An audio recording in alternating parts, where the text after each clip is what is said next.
लिंग पुराण में 7 गलतियां बताई है कंगाल होने की।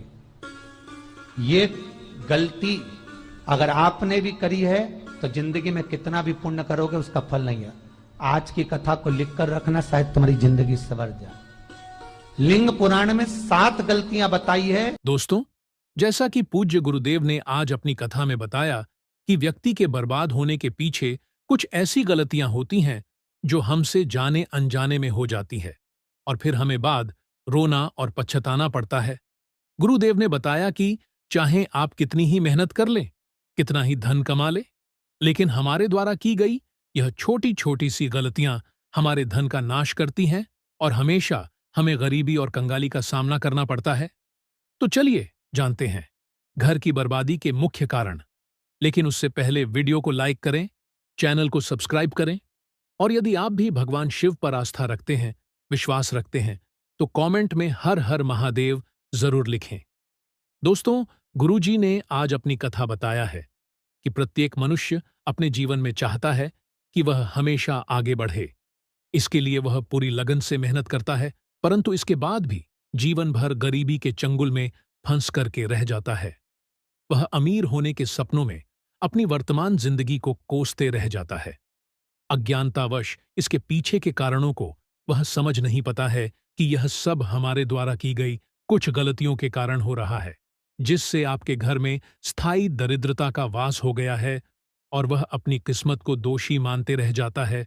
तो चलिए दोस्तों, जानते हैं कि आखिर घर की बर्बादी के मुख्य कारण क्या हैं। दोस्तों, घर किराए पर लेते समय या अपना घर बनवाते समय वास्तु का ध्यान न देना दरिद्रता को आमंत्रित करने में बहुत बड़ा योगदान दे जाता है। पूज्य गुरुजी ने बताया है कि वास्तुशास्त्र का ध्यान न देने से वहां वास करने वाले सदस्यों के बीच विचार दोषपूर्ण हो जाते हैं या फिर उनके बीच क्लेश होने लगते हैं। जैसे ही यह स्थिति उत्पन्न होती है तो मां लक्ष्मी उस घर से रुष्ट हो जाती हैं, जिसके फलस्वरूप गरीबी अपनी जड़ जमा लेती है। आगे गुरुजी बताते हैं कि सनातन धर्म के 18 पुराणों में से एक गरुड़ पुराण में भगवान विष्णु और गरुड़ के बीच बातचीत का वर्णन है, जिसमें धर्म से जीवन जीने की कला, मृत्यु, अंतिम संस्कार और पुनर्जन्म से संबंधित बातों का जिक्र किया गया है। गरुड़ पुराण में भगवान विष्णु ने बताया जिसकी वजह से व्यक्ति के जीवन में दरिद्रता आती है। पहला, रसोई घर में झूठे बर्तन। अगर हम रात को रसोई घर में झूठे बर्तन रखकर सोते हैं तो हमारे घर में दरिद्रता का वास हो जाता है। इसीलिए हमें रात को अपना रसोई घर पूरा साफ सुथरा करके सोना चाहिए और कभी भी रोटी बनाने के बाद तवा उल्टा न रखें। दूसरा, कांटेदार पौधे। जिस घर में कांटेदार पौधे लगे होते हैं वहां भी दरिद्रता का वास होता है। इसीलिए हमें कांटेदार पौधे जैसे कि गुलाब, कैक्टस आदि पौधों को घर से बाहर लगाना चाहिए। तीसरा, गृह क्लेश। जिस घर में गृह क्लेश रहता है उस घर में भी दरिद्रता का वास होता है। इसीलिए घर में लड़ाई झगड़ा नहीं, आपस में मिलजुल कर रहना चाहिए। चौथा, दीपदान। जिस घर में संध्या के समय अंधेरा रहता है और दीपक नहीं जलता, वहां पर भी दरिद्रता का वास होता है। शाम को एक बार हमें पूरे घर में प्रकाश करना चाहिए और भगवान का भजन करना चाहिए। पांचवा, सफाई। जिस घर में गंदगी रहती है वहां भी दरिद्रता निवास करती है। इसीलिए अपने घर में पूर्णतया सफाई रखनी चाहिए और कहीं भी जाले इत्यादि नहीं लगने देने चाहिए। छठा, मेले वस्त्र धारण करना। गरुड़ पुराण के अनुसार जो लोग मेले वस्त्र यानी गंदे कपड़े पहनते हैं, धन की देवी लक्ष्मी उन्हें त्याग देती है। इसलिए हमें प्रतिदिन स्नान करके सदैव स्वच्छ वस्त्र धारण करने चाहिए। स्वच्छ रहने वाले व्यक्ति पर महालक्ष्मी की कृपा हमेशा बनी रहती है।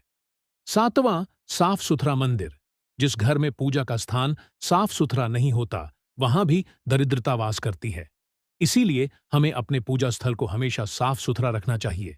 आठवां, सूर्य निकलने के बाद उठना।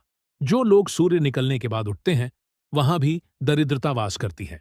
इसीलिए हमें प्रातःकाल उठना चाहिए, क्योंकि देर से उठने पर माता लक्ष्मी हमसे रूठ जाती है। अगली बात, सूर्यास्त के समय भोजन जब सूरज ढलने को हो या कहे दिन और रात के ठीक बीच का समय हो तो याद रखें, इस समय कभी भोजन ना करें। साफ शब्दों में कहा जाए तो भोजन या तो 5:30 से पहले करें या फिर 7 बजे के बाद। 10वां गरुड़ पुराण के अनुसार जो व्यक्ति स्वभाव से आलोचक हो, अर्थात वो हमेशा किसी दूसरे व्यक्ति की कमियां निकलता हो और दूसरों के बारे में बुरा बोलता हो, माता लक्ष्मी उससे नाराज हो जाती है। दूसरों पर बेवजह चीखने चिल्लाने या गुस्सा होने का स्वभाव हो तो इससे भी जीवन में दरिद्रता आती है। दरिद्रता के मूल कारण का वैष्णव साहित्य के अनुसार अलक्ष्मी, जो दुर्भाग्य और दरिद्रता की देवी हैं, वो लक्ष्मी जी की जुड़वा बहन बताया गया है।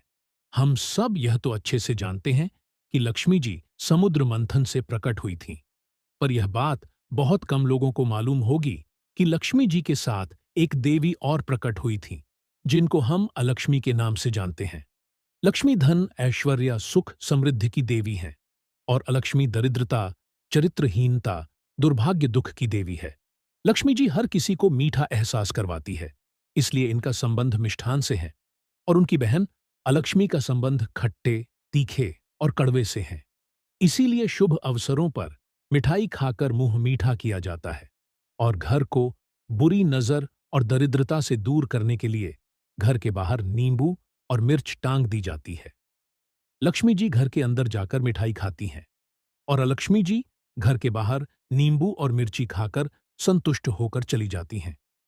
पूज्य गुरुदेव ने बताया है कि अलक्ष्मी जी हमेशा वहां जाती हैं जहां लोग गंदे रहते हैं, गंदे ही वस्त्र धारण करते हैं, जहां दिन रात क्लेश बना रहता है और लोग अधर्म और गलत काम करते हैं, वहां हमेशा दरिद्रता निवास करती है। लेकिन जहां घर साफ सुथरे हो, जहां लोग सुबह उठकर भगवान की पूजा अर्चना करते हो, शांति हो, लोग साफ सुथरे हो, मैं वहां मां लक्ष्मी का निवास होता है। आगे गुरुजी ने बताया कि आखिर कैसे करें। घर से दरिद्रता को दूर मानव जीवन में रामायण जैसे पथ प्रदर्शन का अत्यधिक महत्व है। ऐसा माना जाता है कि जिस घर में रामायण का पाठ या श्रवण होता है, तो ऐसे घरों में किसी भी नकारात्मक ऊर्जा का वास नहीं होता और दरिद्रता उसके चौखट से ही भाग जाती है। अंत में गुरुजी ने बताया है कि आपको भी अपने घर रामायण का पाठ, भगवत गीता का पाठ, शिव पुराण का पाठ, हनुमान चालीसा का पाठ, किसी भी पवित्र ग्रंथ का पाठ अवश्य करना चाहिए। अंत में गुरुदेव ने बताया कि दान दरिद्रता को नष्ट कर देता है, शील स्वभाव से दुखों का नाश करता है, बुद्धि अज्ञान को नष्ट कर देती है तथा भावना से भय का नाश होता है। इसी के साथ गुरुदेव ने बताया, उद्यम से दरिद्रता तथा जप से पाप दूर होता है तथा मौन रहने से क्लेश और जागते रहने से भय नहीं रहता है।